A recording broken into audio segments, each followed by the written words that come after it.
Hello everyone, welcome back to my channel Rinku tailoring ক্লাসে সকলকে স্বাগত জানাই। আমি কিন্তু তোমাদের ব্লাউজের সামনের পার্ট পিছনের পার্ট কিন্তু আমি কাটিং করে দেখিয়েছি। এবার জাস্ট হাতা কাটিং করে দেখাচ্ছি। দেখো, আমি প্রথমে ঝুলের মাপ নিয়েছি 7 ইঞ্চি, তারপরে আমি কিন্তু এখানে মুহুরির মাপ নিলাম 5 ইঞ্চি, আর তারপরে এক্সট্রা আমি 2 ইঞ্চি নিয়ে নিলাম।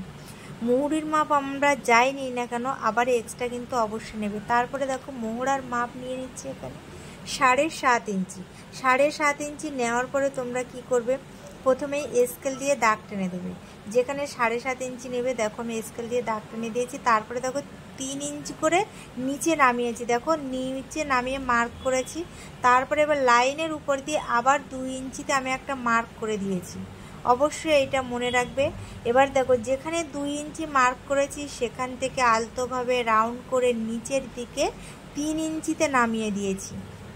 এবার দেখো, যেখান থেকে রাউন্ড শেপটা এনেছি সেখান থেকে ফিতেটাকে বাঁকিয়ে বাঁকিয়ে বাঁকিয়ে বাঁকিয়ে আমি মোহরার মাপ নিয়েছি 7.5 ইঞ্চি, আর 1.5 ইঞ্চি এক্সট্রা নিয়েছি। আর এক্সট্রাটা দেখো আমি আবার সোজা লাইন টেনে দিলাম।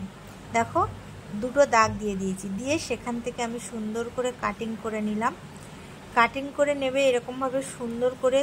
আমি কিন্তু একদম ভিডিওটা ধীরে ধীরে দেখিয়েছি, খুব সুন্দরভাবে দেখিয়েছি। তোমরা কীরকম সুন্দর করে এইভাবে প্রত্যেকটা বুঝে বুঝে কাটিং করবে। এবার দেখো, দুটো পার্ট আমি ধরলাম, ধরে এটাকে আগে মেলে দিলাম।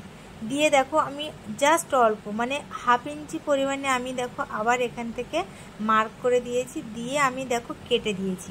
এইটা কি কাটলাম বলো তো? এটা কিন্তু আমরা তালপাট কাটিং করেছি। দেখো, তালপাট কাটিং করেছি। অবশ্যই তোমরা তালপাট কাটিং করবে। আর ভিডিওটা ভালো লাগলে সাবস্ক্রাইব করবে।